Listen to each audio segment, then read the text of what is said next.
રાધે રાધે. રાધે કૃપા ગૌસેવા ધામમાં આપ સૌનું સ્વાગત છે. આપ સૌને રાધે રાધે. એક વ્યક્તિએ આવી કોઈ સંત મહાત્માને પૂછ્યું, બાપજી ઘણા વર્ષોથી હું ધંધો વેપાર કરું છું, મારો ધંધો વેપાર ચાલતો નથી, એનું કારણ શું? દરેક વ્યક્તિના જીવનમાં ધંધા વેપાર માટે કે પછી નોકરી માટે ક્યાંક ને ક્યાંક પ્રમોશન, ક્યાંક ને ક્યાંક પ્રોગ્રેસ, બધી જ વસ્તુ માંગતો હોય છે. હંમેશા આગળ વધવા માટે માણસ પ્રયત્ન કરતો હોય છે. પણ આ વ્યક્તિએ જ્યારે સંત મહાત્માને પૂછ્યું કે મારો ધંધો ચાલતો કેમ નથી, એ સંત મહાત્માએ જવાબ આપ્યો કે આખા ગામના વ્યક્તિઓ અહીંયા ધંધો કરે છે, આખા ગામના વ્યક્તિઓની દુકાન ચાલે છે, આખા ગામના વ્યક્તિઓ નોકરી કરે છે, સારામાં સારું પ્રમોશન મળે, તને જ કેમ નહીં? ત્યારે સંત મહાત્માએ બહુ સરસ એક વાત કરી છે કે જે માણસ ધંધો કરતો હોય ને, જે માણસ નોકરી કરતો હોય, એને પૂરેપૂરું પોતાનું અર્પણ કરવું પડે ને પૂરેપૂરું આપવું પડે તો એનો ધંધો સારો ચાલે. સંત મહાત્મા એક નાનકડી વાતમાં બહુ મોટી વાત આપણાને કરી છે કે માણસ પોતાનો ધંધાને આગળ વધારવા માટે, પોતાના જીવનના પ્રોગ્રેસ માટે થઈને ધંધા માટે ખૂબ મહેનત જે કરવી જોઈએ અને કરવા છતાં આગળ નથી આવતું, એનું મુખ્ય કારણ એક જ છે કે માણસ એ ધંધાની અંદર પૂરેપૂરો ઇન્વોલ્વ નથી હોતો.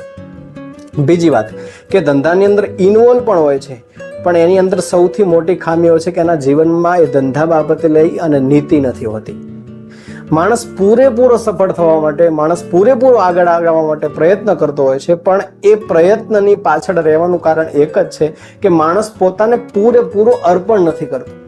જેમ પરમાત્મા પાસે જઈએ, ભગવાન પાસે જઈએ ત્યારે પૂરેપૂરા અર્પણ થઈએ ને પરમાત્માને, તો પ્રસન્ન કરી શકાય, તો કંઈક પરમાત્મા આપણે મને તમને આપી શકે છે. કોઈ પણ વ્યક્તિ પાસેથી વસ્તુ માંગવી હોય તો એને પૂરેપૂરું સમર્પણ આપણું હોવું જોઈએ. જ્યારે એ વ્યક્તિ આપણી પાસેથી માગે ત્યારે આપણે એને આપ્યું હોય તો આપણાને આપે છે.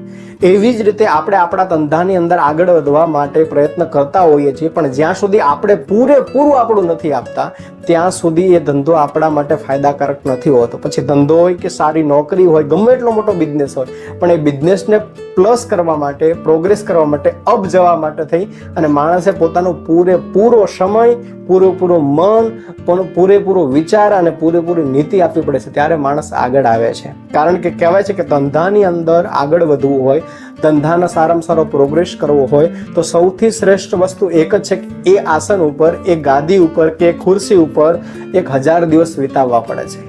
એવા ધંધાદારી વ્યક્તિઓ આપણને કહેતા હોય છે કે જ્યાં સુધી માણસ એ આસન ઉપર 1000 દિવસ નથી વિતાવતો ત્યાં સુધી એને પોતાની મૂડી જે રોકાણ કરેલી છે એમાંથી એક પણ રૂપિયાનો ફાયદો એને થતો નથી.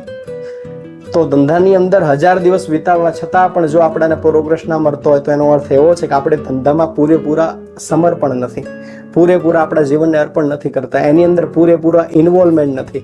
એટલા માટે આ સંતે જે વાત કરી છે એના ઉપરથી આ ટોપિક બનાવવાનો મને વિચાર આવ્યો કે માણસ જ્યારે પોતાનો ધંધો બધાનો ચાલતો હોય, તમારો ધંધો ના ચાલતો, એનો અર્થ એવો છે કે તમે એને પૂરેપૂરો સમય નથી આપતા, પૂરેપૂરું નીતિયુક્ત જીવન જીવતા નથી એની સાથે, અને પૂરેપૂરું આ ધંધાની અંદર ઇન્વોલ્વમેન્ટ નથી.